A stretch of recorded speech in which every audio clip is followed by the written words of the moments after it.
El amor es peligroso. Un amigo ha preguntado, ¿por qué pensar en la muerte? Tenemos la vida. Vamos a vivirla. Vivamos el presente. ¿Por qué ponernos a pensar en la muerte? Ha preguntado bien.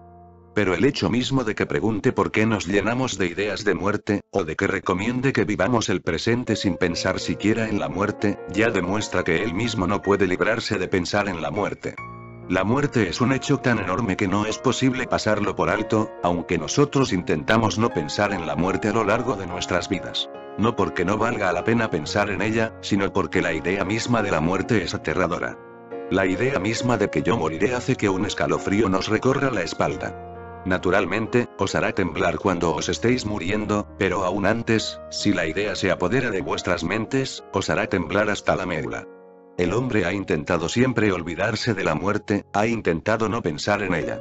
Hemos organizado toda nuestra vida de tal modo que la muerte no resulte visible. Todos los esfuerzos y los planes humanos dirigidos a falsificar la muerte tienen un éxito aparente, pero este éxito nunca es real, pues la muerte está allí. ¿Cómo escaparéis de ella? ¿Dónde os esconderéis? Aunque huyáis de ella, acabaréis encontrándoos con ella. Donde quiera que huyáis, toméis el rumbo que toméis, acabaréis llegando a ella. Se acerca un poco más cada día, penséis en ella o no, huyáis de ella o no. Nadie puede escaparse de un hecho. La cuestión no es que la muerte sea algo que solo sucederá en el futuro, y que, por lo tanto, no debamos pensar en ella ahora. También esto es un concepto erróneo. La muerte no sucederá en el futuro. La muerte ya está sucediendo en todo momento. Aunque se completará en el futuro, en realidad está teniendo lugar en todo momento. Estamos muriendo en este mismo momento. Si pasamos una hora aquí, habremos muerto una hora. Quizás tardemos 70 años en morir por completo, pero esta hora formará parte del proceso. Durante una hora también estaremos muriéndonos. No es que al cabo de 70 años uno se muera de pronto. La muerte nunca sucede de manera instantánea. No es un suceso repentino. Es un desarrollo que comienza con el nacimiento. En concreto, el nacimiento es la primera parte de la muerte, y la muerte es la última parte. Este viaje comienza con el nacimiento. Lo que llamamos el día del nacimiento es, en realidad, el primer día de la muerte. El viaje llevará tiempo, pero continuará. Por ejemplo, un hombre parte de Dwarka camino de Calcuta. El primer paso de su viaje será tan importante para llegar a Calcuta como el último paso del viaje. El último paso será tan útil para llevarlo a Calcuta como el último. Y si bien el primer paso, por sí mismo, no puede llevarlo hasta Calcuta, el último paso tampoco puede hacerlo por sí mismo. Esto significa que cuando dio su primer paso hacia Calcuta empezó a llegar a Calcuta. A cada paso que daba, Calcuta se acercaba cada vez más. Quizás digáis que tardó 6 meses en llegar a Calcuta, pero la realidad es que solo gracias a que empezó a llegar 6 meses antes pudo llegar 6 meses después. Lo que me gustaría deciros en segundo lugar es lo siguiente. No creáis que la muerte se encuentra en algún momento futuro. La muerte está presente en todo momento. ¿Y qué es el futuro? Es el total de todos nuestros presentes. Le estamos sumando cosas constantemente. Es como cuando calentamos agua. Al primer grado, el agua se calienta, pero todavía no se ha convertido en vapor. Y lo mismo sucede cuando el agua se calienta a 2 grados. El agua se convertirá en vapor cuando se calienta hasta los 100 grados.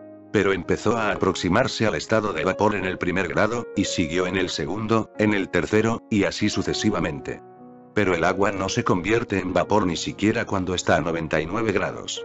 Eso solo sucederá cuando lleguen a los 100. ¿No se os ha ocurrido pensar que el 100º grado también es un grado, del mismo modo que el primer grado también es un grado? El viaje desde el grado 99 hasta el 100º es igual al viaje del grado primero al segundo. No hay diferencia. Así, el que lo sabe os advertirá en el primer grado que el agua se convertirá en vapor, aunque vosotros no veáis que el agua se está convirtiendo en vapor. Naturalmente, puede decir que el agua se está calentando, pero ¿acaso se está convirtiendo en vapor?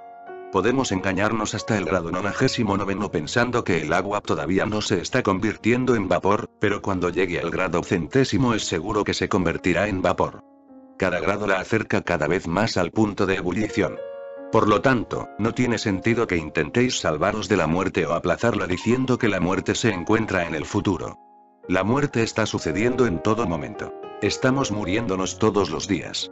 En realidad, prácticamente no existe ninguna diferencia entre lo que llamamos vivir y el morir. Lo que llamamos vivir no es más que un sinónimo de morir gradualmente. No os digo que penséis en el futuro. Lo que os digo es que observéis lo que ya está sucediendo ahora mismo. Ni siquiera os digo que penséis. Este amigo ha preguntado, ¿por qué pensar en la muerte? Yo no digo que penséis. Pensar no os llevará a ninguna parte. Recordadlo. No es posible conocer ningún hecho a base de pensar. En realidad, pensar es una manera de falsear los hechos. Miráis una flor, y si empezáis a pensar en ella no conoceréis nunca la flor, porque cuanto más os dedicáis a pensar en ella, más se apartará de vosotros. Os adelantáis en vuestros pensamientos mientras la flor sigue allí. ¿Qué tiene que ver la flor con lo que estáis pensando? Una flor es un hecho. Si queréis conocer una flor, no penséis en ella. Mirad la flor. Existe una diferencia entre pensar y ver, y es una diferencia significativa. Occidente da mucha importancia al pensamiento. Por eso han llamado filosofía a su ciencia del pensamiento. La filosofía es el pensamiento conceptual. Nosotros hemos llamado a la misma ciencia Darshan. Debemos comprender esto un poco mejor. Nosotros hemos llamado Darshan y ellos la han llamado filosofía, y existe una diferencia fundamental entre ambas. Los que creen que filosofía y Darshan son sinónimos no saben nada. No son sinónimos. Por eso no hay una filosofía hindú ni tampoco hay un Darshan occidental. Occidente tiene una ciencia del pensamiento. Se basa en la investigación, la lógica, el análisis. Al Oriente le interesan otras cosas.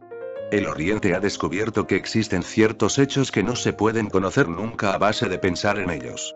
Estos hechos tendrán que verse, tendrán que vivirse. Y existe una diferencia enorme entre vivir y pensar. El hombre que piensa acerca del amor puede llegar a escribir una tesis sobre él, pero el enamorado lo vive, lo ve, aunque quizás no sea capaz de escribir una tesis sobre él. Y si alguien pide a un enamorado que le diga algo acerca del amor, este puede cerrar los ojos, puede llenarse de lágrimas y puede responderle: te ruego que no me lo preguntes. ¿Qué puedo decir del amor? El que ha pensado acerca del amor se pasará horas enteras explicándolo, pero quizás no sepa nada del amor. Pensar y ver son dos procesos completamente diferentes.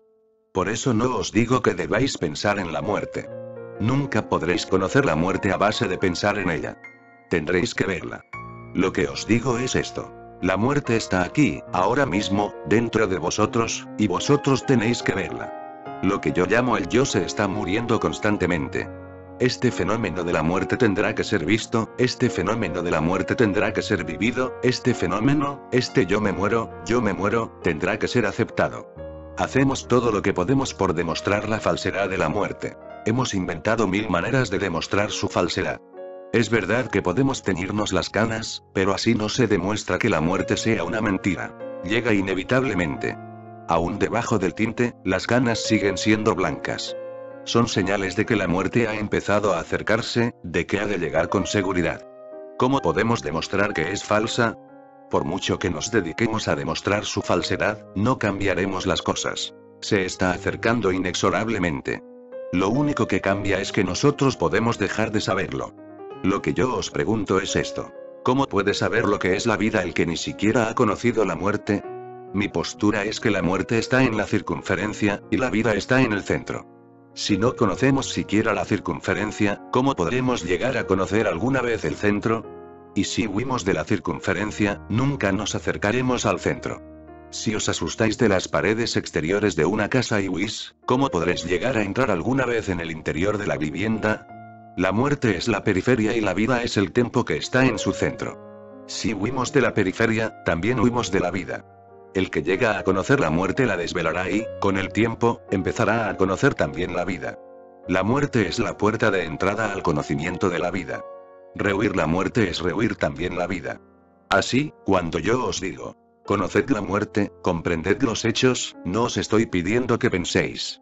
También debemos comprender otra cosa interesante. Pensar significa repetir mentalmente lo que ya sabemos. El pensamiento no es original nunca, aunque nosotros solemos decir que los pensamientos de tal y tal persona son muy originales. No. El pensamiento no es original nunca. Los pensamientos nunca pueden ser originales. El darshan, la visión, puede ser original. Los pensamientos siempre están trillados. Si yo os pido que penséis en esta rosa, ¿qué pensaréis? No haréis más que reiterar lo que ya sabéis acerca de las rosas. ¿Qué otra cosa podéis hacer? ¿Qué otra cosa podéis hacer con el pensamiento? ¿Podría acaso aparecer en vuestros pensamientos un solo punto de vista inusitado y original acerca de una rosa? ¿Cómo sería eso posible? Pensar no es más que reiterar los pensamientos. Podréis deciros, la rosa es muy hermosa. Pero ¿cuántas veces habéis oído esto ya? O podréis deciros, la rosa es tan hermosa como el rostro de mi amada. ¿Cuántas veces habréis oído esto también? ¿Cuántas veces lo habéis leído? O podréis deciros, la rosa es muy fresca. Pero ¿cuántas veces habéis oído o leído esto también? ¿De qué sirven los pensamientos? ¿Cómo serías capaces de entrar en el ser de esa rosa de base de pensar en ella? El acto de pensar solo os puede llevar hasta lo que tengáis en la memoria acerca de las rosas. Por eso, el pensamiento nunca es original. Nunca puede existir un pensamiento original. Solo los que ven son originales. La primera condición para mirar una rosa es que la persona que la mira no piense. Debe eliminar de su recuerdo los pensamientos.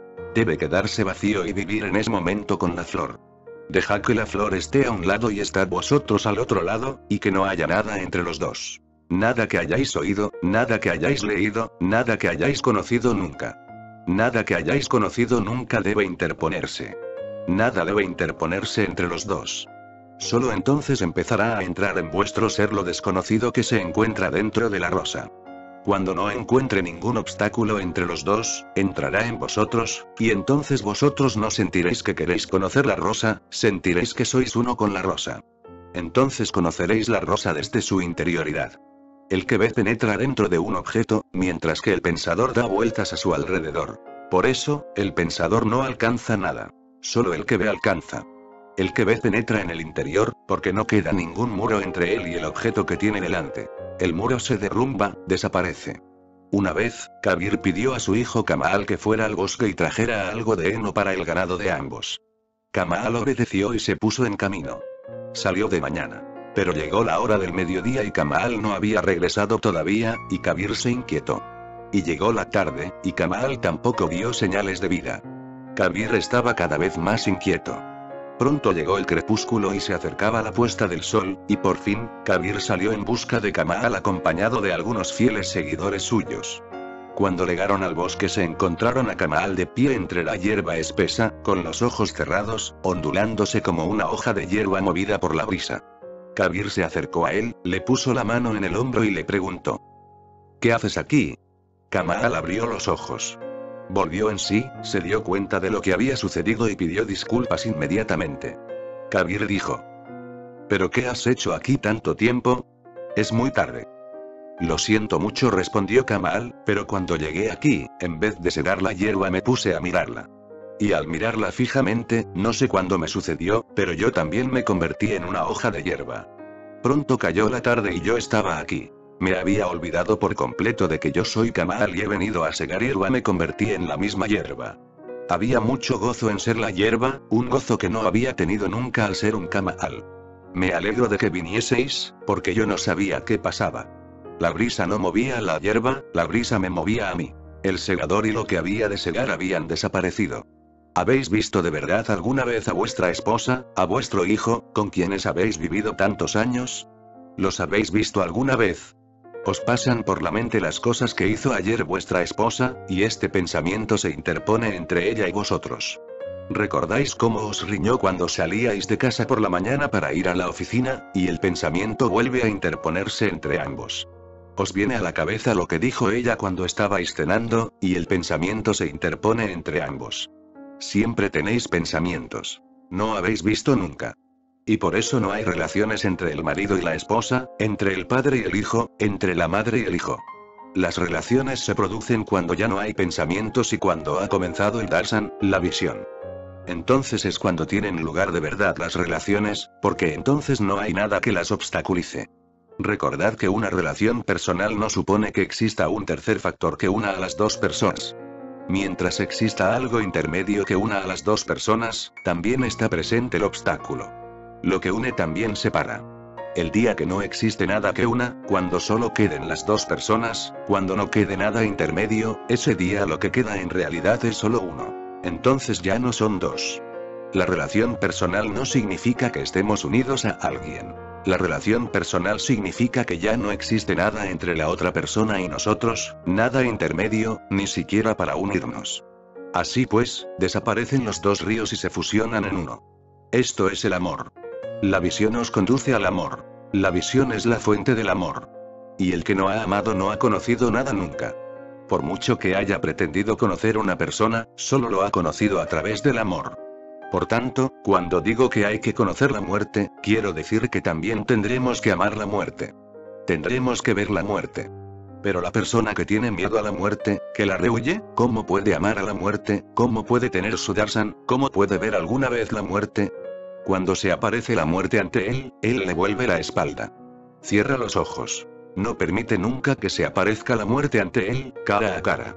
Tiene miedo, está asustado. Por eso es incapaz de ver la muerte en absoluto, y tampoco es capaz de amarla. Y la persona que todavía no ha sido capaz de amar la muerte, ¿cómo podrá amar alguna vez la vida? Pues la muerte es un suceso muy superficial, y la vida es un fenómeno mucho más profundo. El que rehuyó el primer escalón, ¿cómo podrá llegar alguna vez a las aguas profundas del gozo? Por eso os digo que la muerte tendrá que vivirse, tendrá que conocerse, tendrá que verse. Tendréis que enamoraros de ella. Tendréis que mirarla a los ojos.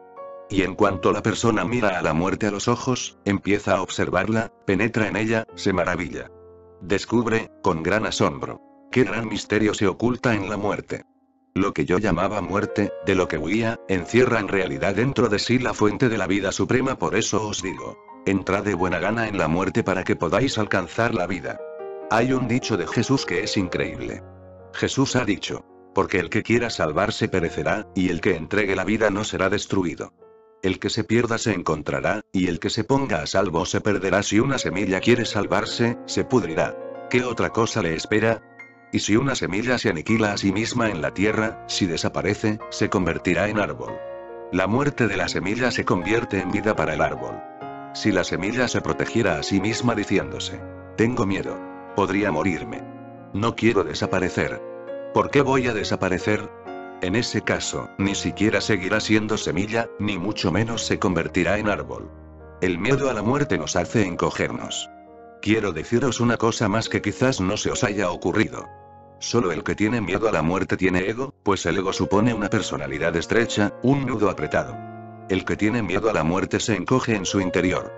Todo el que tiene miedo tiene que encogerse en su interior, y todo lo que se encoge se convierte en un nudo. Se produce un complejo dentro de la persona. El sentimiento del yo es el sentimiento de la persona que tiene miedo a la muerte. Cuando una persona penetra en la muerte, ni tiene miedo a la muerte, no huye de ella, empieza a vivirla, entonces su yo desaparece, su ego desaparece. Y cuando desaparece el ego solo queda la vida. Podemos expresarlo así: solo muere el ego, no el alma. Pero como nosotros seguimos siendo egos, surge una gran dificultad. En realidad, solo puede morir el ego. Solo el ego tiene muerte, porque es falso. Tendrá que morir. Pero nosotros nos aferramos a él. Imaginad, por ejemplo, que se levanta una ola en el mar. Si la ola quiere sobrevivir como ola, no puede hacerlo. Está destinada a morir. ¿Cómo puede sobrevivir una ola como ola? Ha de morir.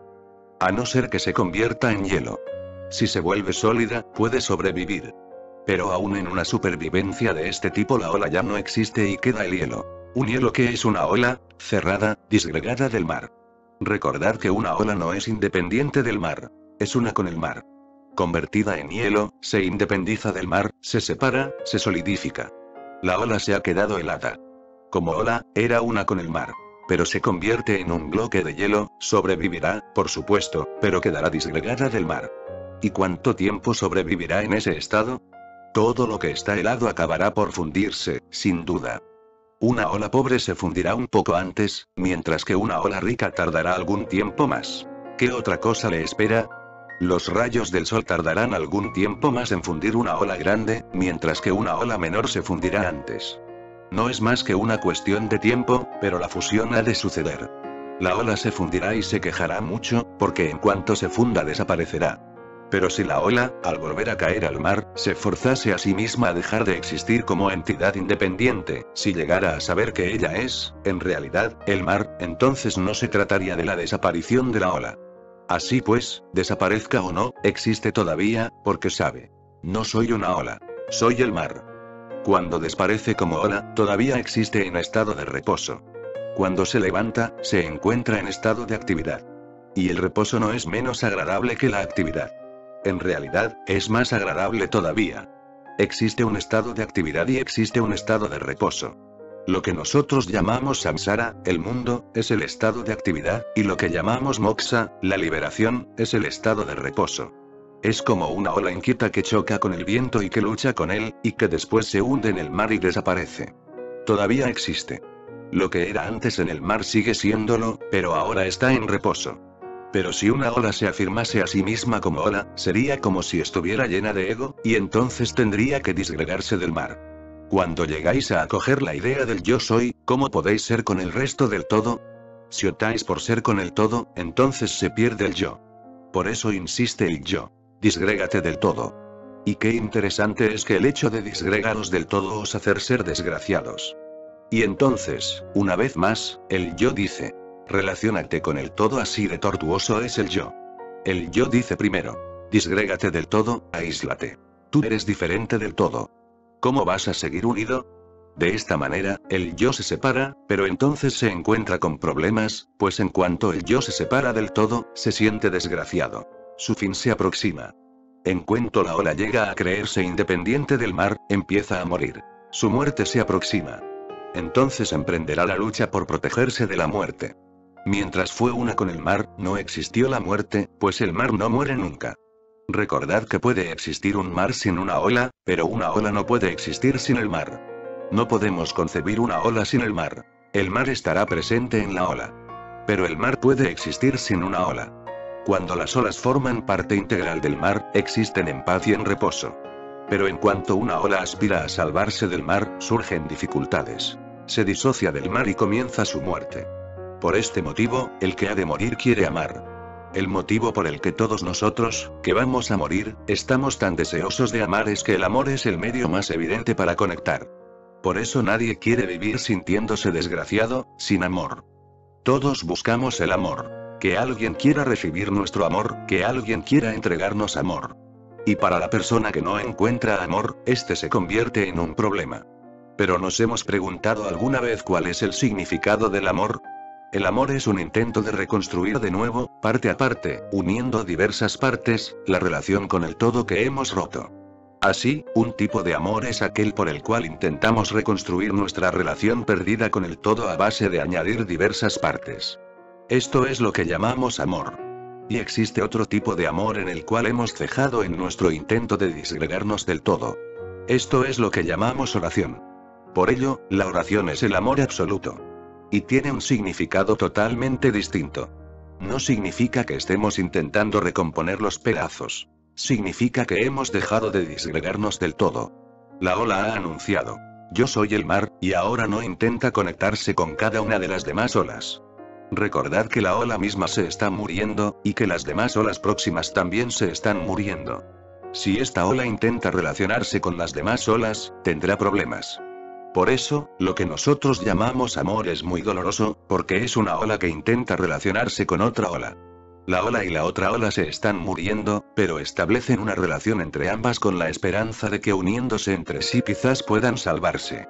Esta es la razón por la que convertimos el amor en seguridad. Así pues, el hombre tiene miedo de vivir solo. Quiere tener una esposa, un marido, un hijo, una madre, un hermano, un amigo, una sociedad, una organización, una nación. Son empeños del ego. Son intentos de reunirse de nuevo con el todo por parte del que se ha disgregado de él. Pero todos estos intentos de unión son invitaciones a la muerte, pues aquel con el que establecéis una unión está igualmente rodeado de la muerte, igualmente rodeado del ego, y lo más curioso es que el otro quiere volverse inmortal uniéndose a vosotros, y que vosotros queréis volveros inmortales uniéndoos al otro. Y la realidad es que ambos vais a morir. ¿Cómo podréis volveros inmortales? Una unión así doblará la muerte. De ningún modo servirá de elixir. Las parejas de amantes anhelan que su amor se vuelva inmortal. Lo cantan día y noche. Desde siempre se han escrito poesías sobre el amor que se hace inmortal. ¿Cómo pueden desear la unión inmortal dos personas que van a morir? La unión de estas dos personas solo sirve para que la muerte sea el doble de real, nada más. ¿Qué otra cosa puede ser? Y ambos se están fundiendo, se están hundiendo, se están desvaneciendo. Por eso están asustados, preocupados. La ola ha creado su organización propia. Se dice, tengo que sobrevivir. Ha creado naciones. Ha creado sectas hinduistas, musulmanas. Olas que crean sus organizaciones propias. Y la realidad es que todas estas organizaciones van a desaparecer. La única organización verdadera es el mar que tienen debajo. Y la organización del mar es una cosa completamente diferente. La ola pertenece a ella, pero eso no quiere decir que se una al mar. Quiere decir, más bien, que la ola sabe. No soy diferente en nada del mar. De esta forma yo os digo que el hombre religioso no pertenece a ninguna organización. Ni se aferra a una familia, ni tiene un amigo, un padre o un hermano. Jesús ha pronunciado unas palabras muy fuertes. En realidad, solo los que han alcanzado el amor pueden pronunciar unas palabras tan fuertes. Las personas débiles en el amor no son capaces de pronunciarlas. Un día, Jesús estaba en el mercado rodeado por una multitud. Su madre, María, fue a verlo. Alguien gritó entre la multitud. Dejad paso a la madre de Jesús. Dejad que se acerque. Cuando Jesús lo oyó, dijo en voz alta. Si estáis dejando paso a la madre de Jesús, no lo hagáis, porque Jesús no tiene madre. María se detuvo, atónita. Jesús se dirigió a la multitud y dijo. Mientras tengáis madre, padre, hermano, no podréis acercaros a mí. Son unas palabras muy duras. Nos resulta imposible imaginarnos siquiera que una persona tan llena de amor como Jesús pudiera pronunciar tales palabras. Yo no tengo madre. ¿Quién es mi madre? Mientras María se quedaba quieta y atónita, Jesús siguió diciendo. ¿Decís que esta mujer es mi madre? Yo no tengo madre. Y recordadlo. Mientras tengáis madre, no podréis acercaros a mí. ¿Qué pasa aquí? Una ola que intente unirse a otra ola no será capaz de acercarse al mar. En realidad, las olas se unen entre sí y crean una organización con el único fin de evitar ir al mar. La ola, sola, tiene más miedo a desaparecer, a llegar a desaparecer de verdad. Pero la verdad es que ya está desapareciendo. Pero cuando se reúnen unas pocas olas se sienten más tranquilizadas. Se crea una organización de cierto tipo. Se crea una multitud. Por eso, al hombre le gusta vivir entre una multitud. Cuando se queda solo, tiene miedo. La ola, en su soledad, se queda completamente sola. Deslizándose, cayendo, desvaneciéndose, a punto de desaparecer, sintiéndose alineada por ambos lados. A un lado el mar, al otro el resto de las olas. Por eso crea una organización, crea una cadena. El padre se dice, yo desapareceré, pero eso no importa. Dejaré tras de mí a mi hijo. La ola se dice, yo desapareceré, pero dejaré una olita. Esta sobrevivirá tras de mí. La cadena continuará. Mi nombre quedará. Por esta razón, el padre se siente desgraciado cuando no tiene un hijo. Esto significa que no podrá organizar su inmortalidad. Él desaparecerá, por supuesto, pero quiere producir otra ola que seguirá más adelante, que al menos llevará la identidad de la ola de la que procede. Así, a la primera ola no le importa desaparecer. Deja a otra ola tras de sí. Podéis haber advertido que las personas que realizan una actividad creativa, los pintores, los músicos, los poetas, los escritores, no se preocupan demasiado de tener hijos, por la sencilla razón de que han encontrado un sustitutivo. Sus pinturas sobrevivirán, sus poesías sobrevivirán, sus esculturas sobrevivirán. No se preocupan de tener hijos. Por eso, los científicos, los pintores, los escultores, los escritores y los poetas no se preocupan demasiado de tener hijos. El único motivo de ello es que han encontrado un hijo de otro tipo. Han creado una ola que seguirá adelante mucho después de que ellos hayan desaparecido. En realidad, han encontrado un hijo que durará todavía más que los vuestros, porque incluso cuando hayan desaparecido vuestros hijos perdurará el libro del escritor. El escritor no se preocupa demasiado de tener un hijo, de tener descendencia. Pero eso no significa que esté despreocupado, lo único que significa es que ha encontrado una ola duradera. Deja de preocuparse por las olas menores. Por eso no le interesa tener familia. Ha creado una familia de otro tipo. También él aspira al mismo grado de inmortalidad. Se dirá, por lo tanto, el dinero se perderá, la riqueza se perderá, pero mi obra, mis textos, sobrevivirán. Y esto es, precisamente, lo que él desea. Pero también se han perdido textos escritos. Ningún texto dura para siempre, aunque, por supuesto, dura cierto tiempo. ¿Quién sabe cuántos textos se han perdido ya, y cuántos se pierden cada día? Todo se perderá. En realidad, en el mundo de las olas, por mucho que se prolongue a sí misma una ola, ha de perderse a la larga. La ola ha de enfrentarse a la extinción. De nada le sirve prolongarse a sí misma. Así pues, si os veis a vosotros mismos como olas, querréis evitar la muerte. Seguiréis asustados, con miedo. Yo os digo, mirad la muerte. No debéis evitarla, ni temerla, ni rehuirla. Miradla. Y con solo mirarla descubriréis que lo que parecía la muerte visto desde este lado resulta ser la vida cuando entráis en ella un poco. Por lo tanto, la ola se convierte en el mar. Desparece su miedo a la extinción. Ahora bien, no desea convertirse en hielo sólido. Entonces, en el tiempo de que dispone, baila en el cielo, se regocija bajo los rayos del sol, es feliz. Y cuando vuelve a caer al mar, es igualmente feliz en su estado de reposo. Así es feliz en la vida, es feliz en la muerte. Porque sabe que lo que es nunca nace ni nunca muere. Lo que es, es. Solo cambian las cienas. Todos somos olas en el mar de la conciencia. Algunos, la mayoría, nos hemos convertido en hielo. El ego es como hielo, duro como una piedra. Qué sorprendente es que un líquido como el agua pueda volverse duro como el hielo y la piedra. Cuando surge en nosotros un deseo de congelarnos, la conciencia, que por otra parte es muy sencilla y fluida, se hiela y se convierte en un ego. Todos estamos llenos del deseo de congelarnos, y por ello recurrimos a medios de muchos tipos para intentar quedarnos helados, solidificados. Existen leyes según las cuales el agua se convierte en hielo, y también existen leyes que rigen la formación del ego. El agua tiene que enfriarse para convertirse en hielo, tiene que perder su calor, tiene que volverse fría. Cuanto más se enfría, más dura se queda. La persona que quiere crearse un ego también tiene que enfriarse, tiene que perder su calor. Por eso hablamos de una bienvenida cálida. Una bienvenida siempre es cálida. Una bienvenida fría no tiene sentido. El amor significa calor. Un calor frío no tiene sentido. El amor nunca es frío. Contiene calor. En realidad, el calor sustenta la vida. La muerte es fría, está por debajo de cero. Por eso el sol es el símbolo de la vida, el sol es el símbolo del calor. Cuando sale por la mañana desaparece la muerte. Todo se vuelve templado y cálido. Las plantas florecen y los pájaros se ponen a cantar.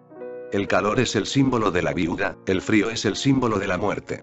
Así, el que quiere crearse un ego tiene que enfriarse, y para enfriarse tiene que perder todas las cosas que dan calor. Tiene que perder todo lo que da calor a su ser. Por ejemplo, el amor da calor, el odio produce frío. Por lo tanto, por el ego, uno tiene que renunciar al amor y aferrarse al odio. La piedad y la simpatía aportan calor, la crueldad y la falta de piedad aportan frío. Así como existen leyes que rigen la congelación del agua, también existen leyes que rigen la congelación de la conciencia humana. Se aplica una misma ley. Seguir enfriándose. Algunas veces decimos que tal persona es muy fría. En ella no hay calor. Se vuelve dura como una piedra. Y recordad que cuanto más cálida es una persona, más sencilla es. Entonces su vida tiene una liquidez que le permite fluir dentro de los demás, y que permite a los demás fluir dentro de él. La persona fría se vuelve dura, incapaz de fluir, cerrada por todas partes.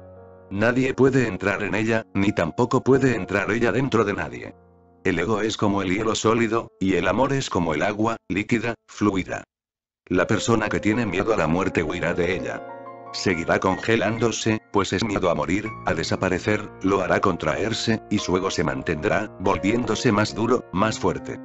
Me alojé varios días como huésped en casa de un amigo mío. Es muy rico. Posee muchos bienes. Pero una cosa me desconcertó. Nunca hablaba con amabilidad a nadie. Por lo demás, era un buen hombre. Me desconcertaba mucho ver que era muy blando interiormente, pero era muy duro por fuera. El criado temblaba ante él. Su hijo temblaba ante él. Su mujer tenía miedo de verlo. La gente se lo pensaba mucho antes de visitarlo. Aun cuando llegaban a su puerta titubeaban antes de llamar al timbre, preguntándose si debían entrar o no. Cuando pasé unos días con él y llegué a conocerlo bien, le pregunté a qué se debía todo aquello. En realidad, eres un hombre muy sencillo, le dije. Él me respondió. Tengo mucho miedo. Es peligroso establecer una relación personal, pues si estableces una relación con alguien, tarde o temprano empieza a pedirte dinero. Si eres amable y cariñoso con tu esposa, los gastos se multiplican. Si no eres severo con tu hijo, te pide cada vez más dinero para sus gastos. Si hablas con amabilidad a tu criado, también él quiere comportarse como un amo. Por lo tanto, tenía que levantar a su alrededor un sólido muro de frialdad, que espantase a su esposa, que espantase al hijo. ¿Cuántos padres han hecho esto? La verdad de la cuestión es que apenas existe ningún hogar donde el padre y el hijo se traten con amor. El hijo recurre al padre cuando necesita dinero. El padre va a ver al hijo cuando quiere soltarle un sermón. Los dos no se reúnen en ninguna otra ocasión. No existe ningún punto de reunión entre el padre y el hijo. El padre tiene miedo y se ha rodeado de un muro sólido. El hijo también tiene miedo. Se mueve a hurtadillas del padre. No existe ninguna armonía entre los dos. Cuanto más miedo tiene una persona, cuanto más se preocupa de su seguridad, más se solidifica. La fluidez es muy peligrosa, produce inseguridad. Esta es la razón por la que tenemos miedo a enamorarnos. Solo cuando hemos estudiado a la persona y nos hemos asegurado a fondo llegamos a enamorarnos. Eso quiere decir que primero nos aseguramos de que la persona no representa ningún peligro para nosotros y después nos enamoramos. Por eso hemos inventado los matrimonios. Primero nos casamos, primero tomamos todas las medidas necesarias, y después nos enamoramos, porque el amor es peligroso. El amor es fluido, da entrada a otra persona. Es peligroso enamorarse de una persona extraña. Puede escaparse por la noche con todos nuestros objetos de valor. Así pues, investigamos a fondo quién es esa persona, a qué se dedica, de dónde son sus padres, qué carácter tiene, qué cualidades tiene. Tomamos todas las medidas, tomamos todas las precauciones sociales posibles. Solo después de esto aceptamos contraer matrimonio con la persona. Somos gentes asustadas. Queremos asegurarlo todo primero. Cuando más nos aseguramos, más duro y más frío se vuelve el muro de hielo que nos rodea y que encoge todo nuestro ser. Nuestra separación de lo divino se ha producido por un único motivo. Porque no somos líquidos, porque nos hemos vuelto sólidos. Esta es la única causa de la separación. No fluimos, nos hemos quedado como bloques. No somos agua, somos como hielo sólido. Cuando nos volvemos fluidos, ya no existirá la separación. Pero solo nos volvemos fluidos cuando aceptamos ver y vivir la muerte, cuando aceptamos que la muerte existe. Cuando hemos visto y hemos reconocido que la muerte existe, ¿por qué hemos de tener miedo alguno?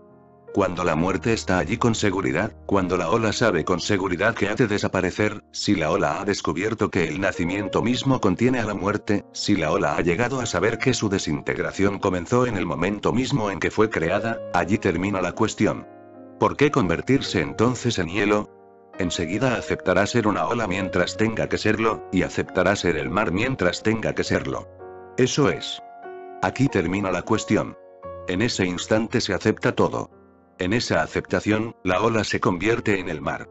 Entonces desaparece toda inquietud por su desaparición, pues la ola sabe que existía antes de su extinción y que seguirá existiendo aún después de desaparecer. No como el yo, sino como el mar sin límites. Cuando Lao Tse estaba a punto de morir, alguien le pidió que revelase algunos secretos de su vida. Lao Tse dijo: el primer secreto es que nadie me ha vencido en toda mi vida. Cuando los discípulos oyeron esto, se emocionaron mucho. Le dijeron: nunca nos habías dicho esto. Nosotros también queremos vencer. Te rogamos que nos enseñes el modo de conseguirlo. Os habéis equivocado, respondió Lao Tse, habéis oído otra cosa. Yo he dicho que nadie ha podido vencerme nunca, y vosotros decís que también vosotros queréis vencer. Las dos cosas son completamente opuestas, aunque parece que significan lo mismo. En el diccionario, en el mundo del lenguaje, tienen un mismo significado. La persona que no ha conocido la derrota es victoriosa. Yo solo he dicho que nadie ha podido vencerme, y vosotros habláis de vencer. Fuera de aquí. Jamás comprenderéis mis palabras. Los discípulos le suplicaron: aún así, te rogamos que nos lo expliques. Enséñanos cómo hacerlo. ¿Cómo es que nunca te han vencido? Lao Tse dijo: nadie me ha vencido porque yo siempre estaba vencido. No hay manera de vencer a un hombre vencido. Yo nunca fui vencido, nunca quise la victoria. En realidad, nadie fue capaz de luchar conmigo. Si alguien pretendía desafiarme, ya me encontraba vencido, y no podría darse el gusto de vencerme. Lo que produce alegría es vencer al que quiere ser vencedor. ¿Qué gusto puede dar vencer al que ni siquiera quiere ganar? En realidad, destruir el ego de otra persona nos produce placer porque así reforzamos el nuestro. Pero si un hombre ya se ha dado por vencido, ¿qué gusto puede dar destruir a esa persona? Nuestro ego no se emocionaría en absoluto. Cuanto más conseguimos derribar el ego del otro se convierte en la fuerza del nuestro. Pero el ego de esta persona de la que hablamos ya está derribado. Por ejemplo, pretenderéis vencer a un hombre en una pelea, y antes de que lo derribéis él se tiende en el suelo. Y antes de que os sentéis sobre él os invita a que os sentéis sobre él. ¿En qué situación quedaréis entonces? ¿Querrías echar a correr? ¿Qué otra cosa podrías hacer? Los espectadores se echarían a reír y os dirían: adelante. Siéntate encima de él. Ponte cómodo. ¿Por qué echas a correr? ¿Quién parecería más tanto? ¿El que se sienta sobre el otro, o el que no dejaba de reír, con una risa que os resonaría en los oídos para toda la vida? Así pues, siempre que alguien pretenda desafiar a aquel hombre, él se tendía inmediatamente en el suelo y le decía: adelante. Siéntate sobre mí. ¿Has venido a eso, no? Adelante, pues. No te inquietes, no te molestes. No hace falta que te canses. Ven y siéntate sobre mí. Lao Tse añadió. Pero vosotros me preguntáis otra cosa. Vosotros queréis que os explique el modo de vencer. Si pensáis en vencer, perderéis. El que alberga la idea de vencer siempre pierde. En realidad, la derrota comienza con la idea misma de la victoria. Y nadie ha sido capaz de ofenderme, añadió Lao Tse. Te ruego que nos digas también el secreto de esto, porque tampoco nos gusta que nos ofendan, dijo un discípulo. Volvéis a cometer un error. Nadie ha sido capaz de ofenderme porque nunca he deseado los honores. A vosotros os ofenderán siempre porque estáis llenos del deseo de honra. A mí no me han expulsado nunca de ninguna parte porque siempre me he sentado cerca de la puerta donde la gente se quita los zapatos. Nunca me han pedido que me aparte de un sitio porque siempre me he quedado al final, donde nadie podía enviarme a un puesto inferior. Yo estaba muy contento de estar al final. Eso me ahorraba problemas de todo tipo. Nadie me echó de allí ni me apartó en el último puesto. Nadie quería estar en aquel puesto. Yo estaba a mis anchas en mi puesto. Siempre he estado a mis anchas en mi puesto. Nadie ha venido a echarme de mi puesto. También dice Jesús: yo os digo que los últimos serán los primeros. ¿Qué quiere decir esto? Por ejemplo, Jesús dice: si alguien os da una bofetada en la mejilla derecha, presentadle la izquierda. Esto significa que no le hagáis tomarse siquiera la molestia de buscaros la otra mejilla. Hacedlo vosotros. Jesús dice: si alguien viene a vencerte, déjate vencer. Si te derriba una vez, cae tú 2 veces. Y Jesús dice: si un hombre te quita el manto, dale también tu camisa. ¿Por qué? Porque es posible que al hombre le dé vergüenza quitarte también la camisa. Y Jesús dice: si alguien te pide que lleves a cuestas su carga 1 milla, al final de la milla ofrécete a llevarla más lejos. ¿Qué significa esto? Significa que aceptando totalmente las circunstancias de la vida, tales como la inseguridad, el fracaso, la derrota y, al final, la muerte, las vencemos a todas. De lo contrario, estas circunstancias no nos conducen a ninguna parte, salvo a la muerte. En último extremo, la muerte es nuestra derrota total. Aún tras las derrotas mayores sobrevivimos. A pesar de estar derrotados, seguimos existiendo. Pero la muerte nos aniquila por completo. La muerte es la mayor de las derrotas. Por eso queremos matar a nuestros enemigos. No hay otro motivo. La muerte es la derrota definitiva. Después de ella, el enemigo no tiene ninguna posibilidad de vencer nunca más. El impulso de matar al enemigo procede de nuestro deseo de infligirle la derrota definitiva. Después de la muerte ya no puede quedar vencedor, pues ya no existe. La muerte es la derrota final, y todos queremos huir de ella. Y recordad también que la persona que intenta huir de su propia muerte procurará producir la muerte a otros. Cuanto más consigue matar a otros, más vivo se sentirá él. Por eso, la causa de toda la violencia del mundo es completamente diferente de la que suele creer la gente. La causa de esta violencia no son las diferencias de ideas de las personas, que unos no quieran beber agua sin filtrar o que otros coman después de la puesta del sol. No, no es nada de esto. La causa fundamental de la violencia es que el hombre mata a los demás para olvidarse de su propia muerte. Cuando mata a los demás, cree que nadie puede matarlo a él, pues él tiene el poder de matar. Hitler, Genghis Khan y otros como ellos mataron a millones de personas para poder decirse a sí mismos: nadie puede matarme, pues yo mato a millones de personas. Intentamos librarnos de nuestra propia muerte, intentamos confirmar nuestra independencia a base de matar a otros. Suponemos que, dado que nosotros somos capaces de matar a gente, ¿quién podrá matarnos a nosotros?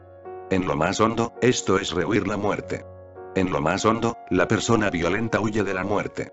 Y el que quiere salvarse a sí mismo de la muerte nunca puede ser no violento. Solo el que declara: acepto la muerte, pues la muerte es una de las circunstancias de la vida, es una realidad, puede ser una persona no violenta. Nadie puede negar la muerte. ¿Dónde nos esconderemos de ella? ¿Dónde nos refugiaremos? El sol empieza a ponerse en cuanto sale. La puesta de sol es tan real como la salida del sol. Solo se diferencian en el sentido. En el ocaso, el sol llega exactamente al punto donde estaba al alba, pero al alba estaba en el este, mientras que en el ocaso está en el oeste. El nacimiento está a un lado, la muerte está al otro. Lo que sube por un lado baja por el otro. El orto y el ocaso están unidos. En realidad, el ocaso está oculto en el orto. La muerte está oculta en el nacimiento. Nadie que sepa esto puede negarlo de ningún modo. Cuando lo sabe, lo acepta todo.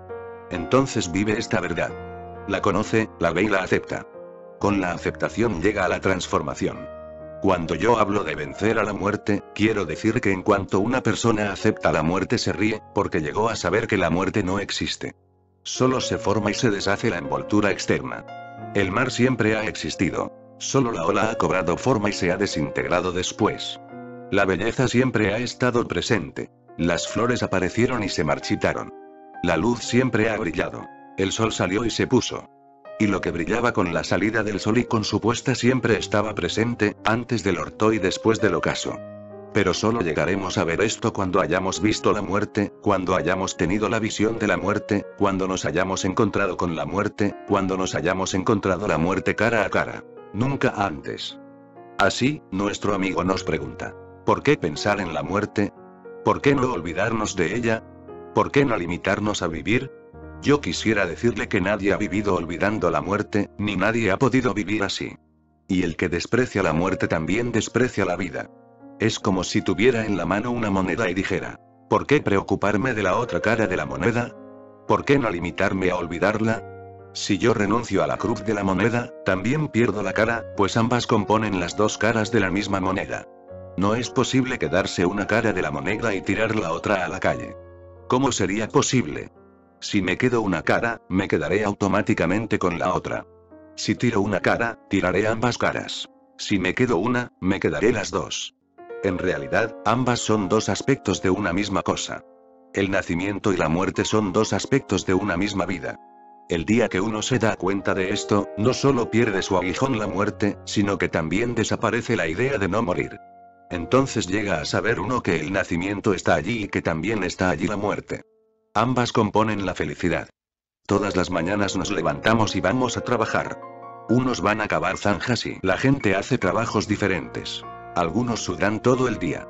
Levantarse por la mañana es agradable, pero ¿acaso no es igualmente agradable dormir por la noche? Si unos locos se pusieran a convencer a la gente de que no durmiese por la noche, entonces la gente tampoco se levantaría por la mañana, pues la persona que no durmiese tampoco sería capaz de despertarse por la mañana. Toda la vida se detendría. Alguien podría tener miedo a acostarse, afirmando: despertarse por la mañana es tan agradable que es mejor quedarse dormido, para no estropear el encanto de despertarse. Pero sabemos que esto es ridículo. Dormir es la otra cara de la moneda del despertar. El que duerme bien se despertará bien. El que se despierta bien dormirá bien.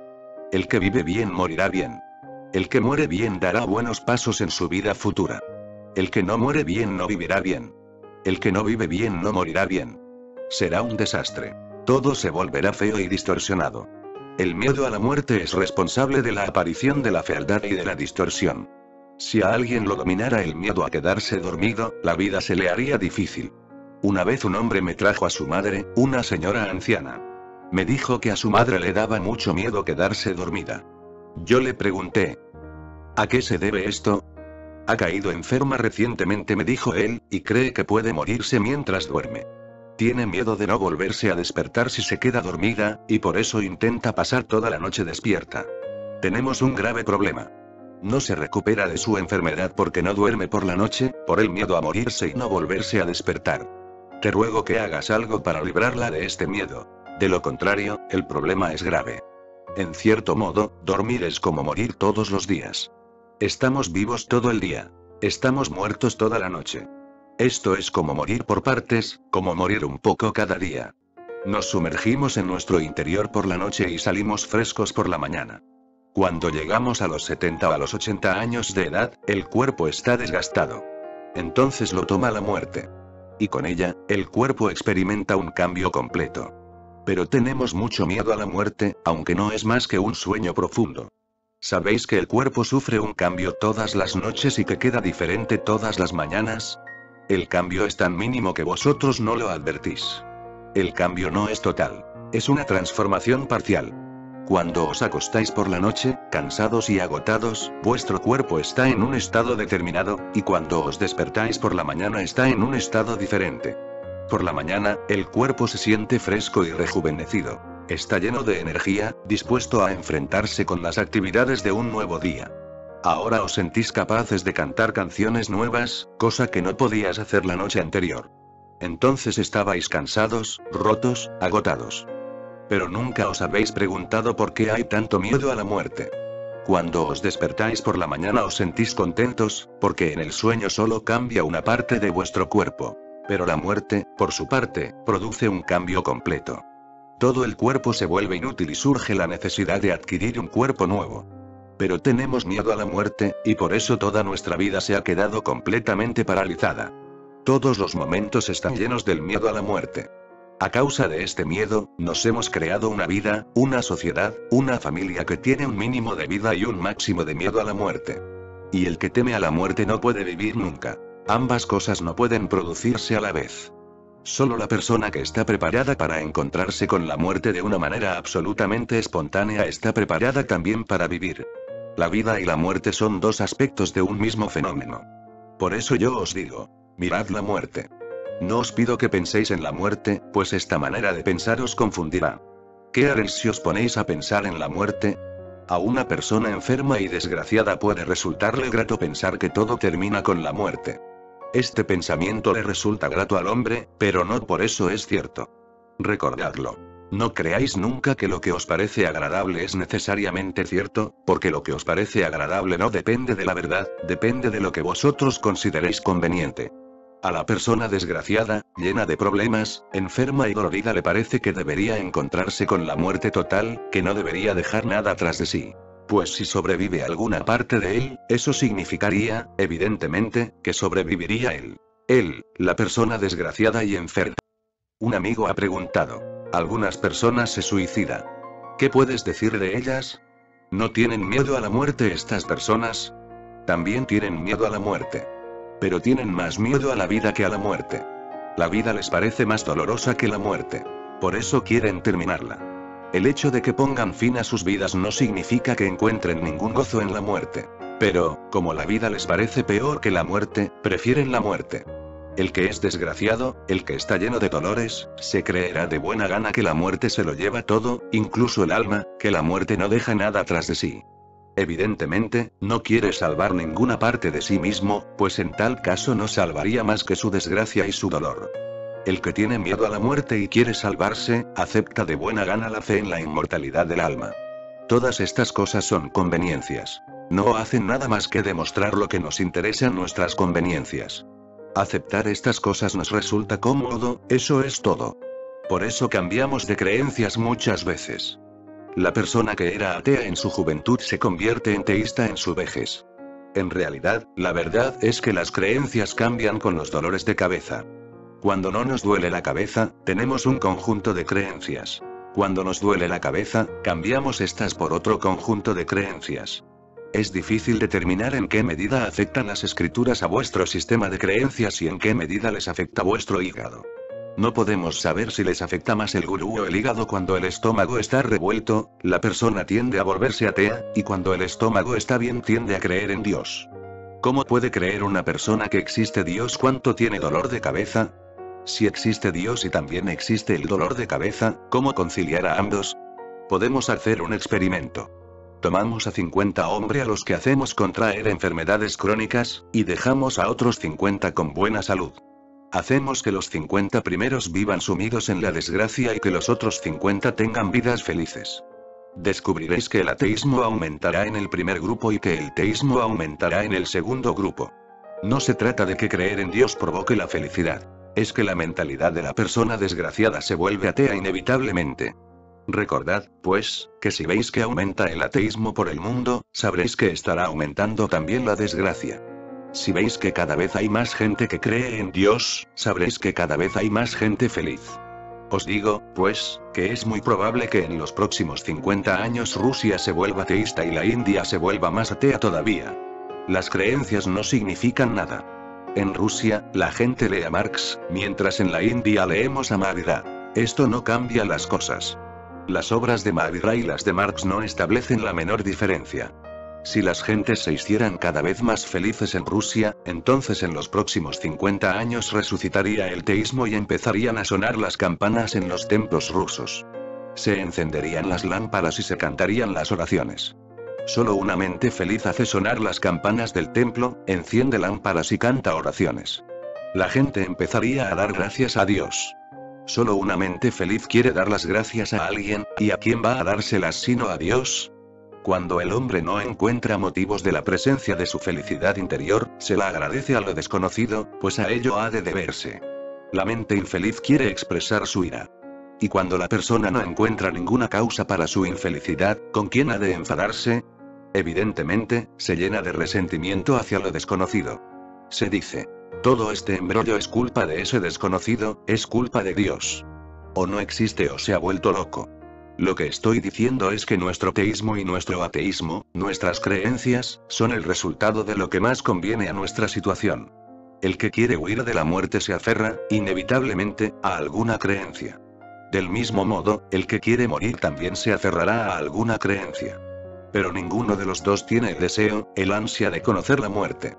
Existe una gran diferencia entre las conveniencias y la verdad. Nunca penséis demasiado en vuestras conveniencias. El pensamiento siempre se refiere a las conveniencias. La visión es siempre de la verdad. El pensamiento siempre se refiere a las conveniencias. Un hombre es comunista. Hace mucho ruido. Tiene que haber una revolución. Los pobres tienen que dejar de ser pobres. Hay que repartir la propiedad, etc. Pero dadle un coche, una casa grande y una muchacha hermosa para que se case con ella, y en 15 días veréis a un hombre diferente. Le oiréis decir: el comunismo y todo lo demás tonterías. ¿Qué le ha pasado a este hombre? Sus conveniencias han conformado su manera de pensar. El otro día le convenía pensar que había que repartir la propiedad. Ahora no le conviene pensar que haya que repartir la propiedad. Ahora, el reparto de la propiedad supondría repartir su coche, repartir su casa. El hombre que no tiene una mujer hermosa bien puede decir que también hay que socializar a las mujeres. ¿Por qué han de tener algunos hombres el monopolio de las mujeres hermosas? Las mujeres deben pertenecer a todos. Hay personas que piensan así. En este mundo hay personas que afirman: hoy, la propiedad. Mañana, las mujeres. Y eso no tiene nada de raro, porque vosotros ya tratáis a las mujeres como si fueran de vuestra propiedad. Si alguien dice: no está bien que una persona viva en una casa grande y otra en una chabola, entonces ¿qué tiene de raro preguntarse por qué ha de tener un hombre una mujer bonita y otro no tenerla, en vista de que el reparto debe ser igualitario? Estas son señales de peligro. Estas preguntas han de salir a relucir tarde o temprano. El día que se reparta la propiedad, es seguro que salga a relucir la cuestión de compartir a las mujeres. Pero el hombre que tiene una mujer hermosa protestará, sin duda. Dirá: ¿cómo es posible? ¿Qué tonterías decís? Todo esto es un error. Así pues, las conveniencias conforman nuestra manera de pensar, nuestros pensamientos se forman por las conveniencias. Todos nuestros pensamientos fomentan y alimentan nuestras conveniencias o bien eliminan lo que no nos conviene. La visión es otra cosa. La visión no tiene nada que ver con las conveniencias. Recordad, pues, que la visión es un tapascharya, un compromiso personal profundo con el conocimiento de la verdad. Tapascharya significa que a uno no le importan las conveniencias. Por el contrario, uno tiene que conocer lo que es, sea como sea. De modo que no hay que pensar en el hecho de la muerte, sino verlo. Pensaréis según vuestras conveniencias. Vuestras conveniencias determinan vuestra manera de pensar. No es una cuestión de conveniencias. Tenemos que conocer lo que es la muerte, tenemos que verla tal como es. Vuestras conveniencias e inconveniencias no cambian nada. Lo que es, sea lo que sea, se produce una transformación en vuestra vida, porque no hay muerte. Solo creéis en su existencia mientras no la habéis conocido. La experiencia de la ignorancia es la muerte. La experiencia de la conciencia es la inmortalidad. Comentaremos algunas preguntas más en la sesión vespertina. Ahora nos sentaremos para practicar la meditación de la mañana. La meditación representa una muerte. La meditación representa entrar en lo que es, en donde estamos. Por lo tanto, solo entramos en la meditación cuando estamos preparados para morir, y no de otro modo. Sentaos dejando cierto espacio a vuestro alrededor. Los que quieran acostarse, pueden hacerlo al principio. Y si alguien quiere acostarse durante la experiencia, debe hacerlo. Cerrad los ojos, dejad relajados los ojos y cerrad los párpados, dejad los ojos relajados y cerrad los párpados. Relajad el cuerpo y relajad el cuerpo. Relajad el cuerpo. Dejad el cuerpo completamente relajado, como si no hubiera vida en él. Un día, la vida os dejará. Sentidlo soltándola ahora. Un día, la vida, os dejará por completo. Aunque queráis conservarla, no se quedará. Llevad, pues, esa misma vida muy dentro. Pedid a la vida que se retire muy dentro y dejad el cuerpo relajado.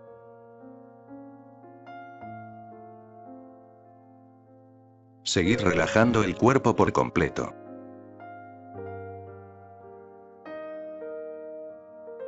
Ahora os haré algunas sugerencias y vosotros las sentiréis conmigo.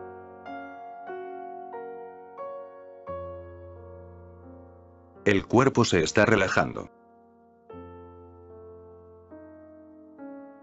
Sentidlo, el cuerpo se está relajando. El cuerpo se está relajando. El cuerpo se está relajando. Seguid soltándolo, sentid que el cuerpo se está relajando. El cuerpo se está relajando. El cuerpo se está relajando. El cuerpo sigue relajándose. Sigue muriendo. Sigue muriendo. Seguimos deslizándonos adentro, allí donde está la vida. Soltad.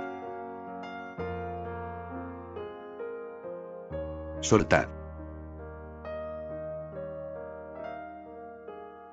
Soltad la ola, sed unos con el mar. Soltad el cuerpo completamente, dejadlo caer si quiere, no os preocupéis por él. No lo evitéis y no mantengáis ninguna sujeción sobre él, soltad. El cuerpo se está relajando. El cuerpo se está relajando. El cuerpo se está relajando. El cuerpo se está relajando. El cuerpo se sigue relajando. El cuerpo se está relajando. El cuerpo se está relajando. Soltad. Como si estuviera muerto, como si se hubiera quedado completamente sin vida. Nos hemos deslizado al interior. La conciencia se ha deslizado al interior. El cuerpo ha quedado como una cáscara. Si se cae, que se caiga. El cuerpo se ha relajado. El cuerpo se ha relajado. El cuerpo se ha relajado por completo. La respiración se está calmando. La respiración se está calmando. Dejad también relajada la respiración. La respiración se sigue calmando. La respiración se está calmando. Apartaos también de la respiración, retirad también de ella vuestra energía. La respiración se sigue calmando.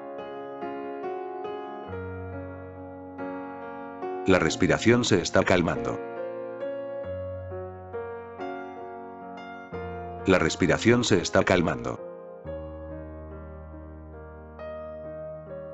La respiración se está calmando. La respiración se está calmando, se está calmando. Dejadla relajada. Dejad la respiración relajada y la respiración se sigue calmando.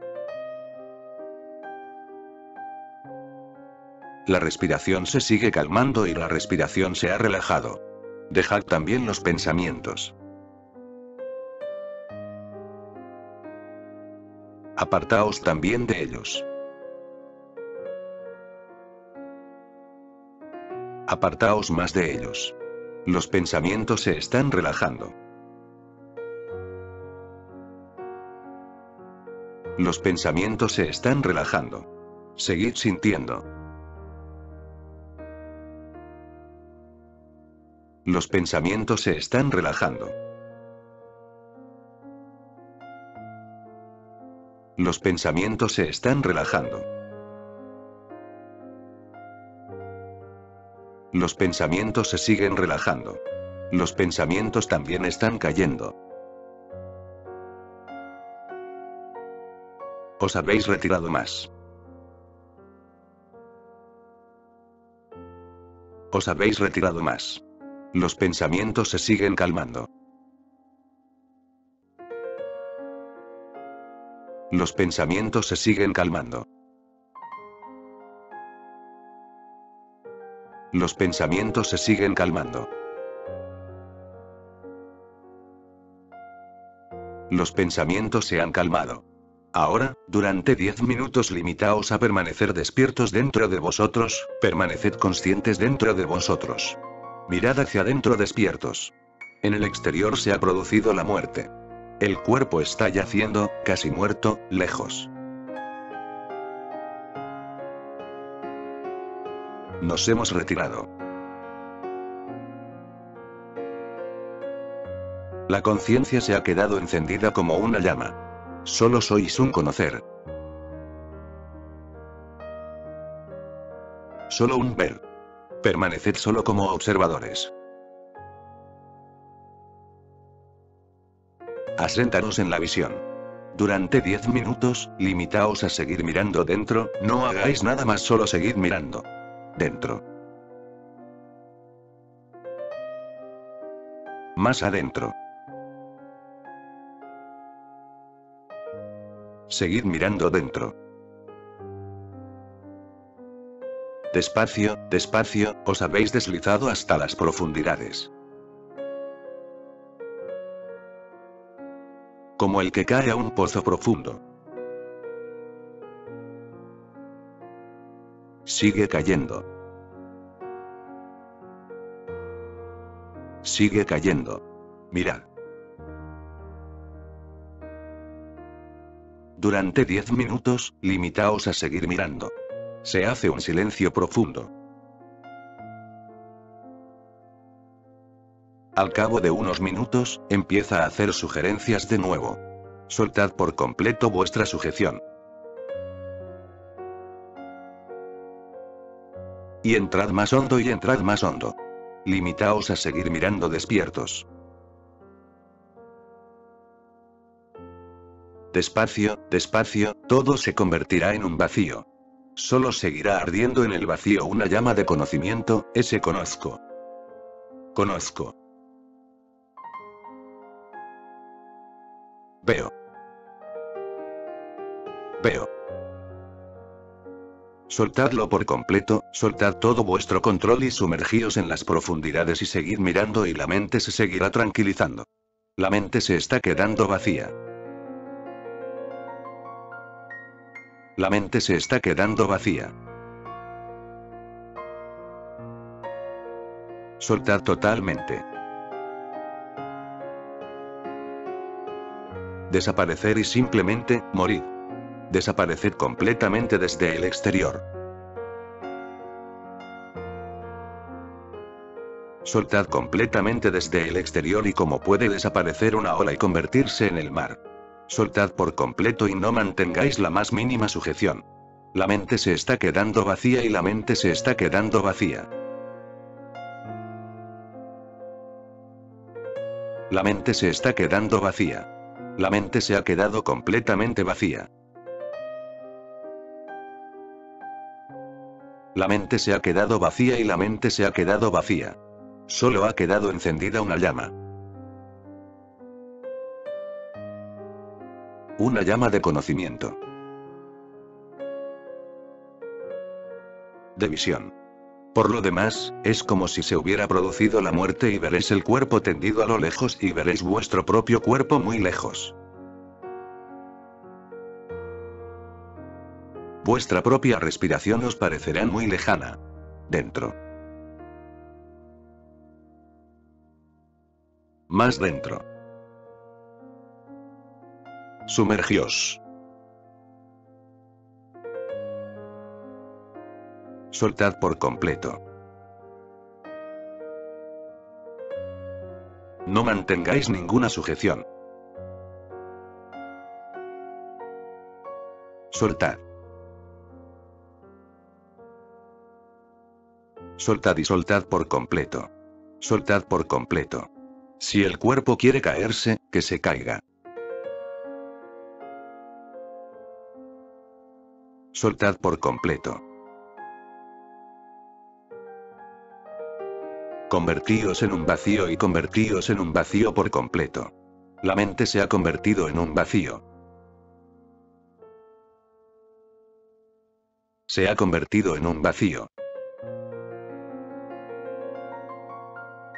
Se ha convertido en un vacío por completo. La mente se ha convertido en un vacío. La mente se ha convertido en un vacío. Solo ha quedado dentro una llama de conocimiento. Todo lo demás se ha convertido en un vacío. Todo ha desaparecido. Soltad. Soltad por completo. Tened el valor de morir y morir completamente desde el exterior. El cuerpo se ha quedado sin vida. Nos hemos deslizado por completo al interior. Nos hemos deslizado por completo al interior. Solo ha quedado encendida una llama, cerca del corazón. Estamos viendo y estamos conociendo. Y todo ha desaparecido. Hemos quedado únicamente como observadores. La mente se ha convertido completamente en un vacío. Mirad con atención este vacío. Dentro de vosotros, mirad ese vacío. Dentro de ese mismo vacío se desplegará un gran espectro de felicidad. Una gran luz de felicidad llenará ese mismo vacío. Puede surgir una catarata, y solo fluirá por todas partes felicidad, que os inunda por completo, todas vuestras fibras, todas vuestras partículas. Mirad con atención ese vacío. Y así como se abre una flor cuando sale el sol, del mismo modo brota el torrente de felicidad cuando miráis el vacío interior. Solo impera la felicidad en todo, por todas partes. Mirad. Mirad dentro. Deja que brote ese torrente. Mirad dentro. Como si manara una fuente de felicidad y la felicidad lo inundara todo. Ahora, respirad hondo, despacio, varias veces. Os parecerá que la respiración está lejos. Respirad hondo, despacio. Seguid observando la respiración. La mente se calmará todavía más. Respirad hondo, despacio, varias veces. respirad hondo, despacio, varias veces. Más todavía más y la mente se calmará todavía más. Después, abrid los ojos despacio y abrid los ojos despacio y volved de la meditación. Los que estáis acostados o habéis caído, respirad hondo, despacio y después, abrid los ojos. Y levantaos muy despacio y con cuidado.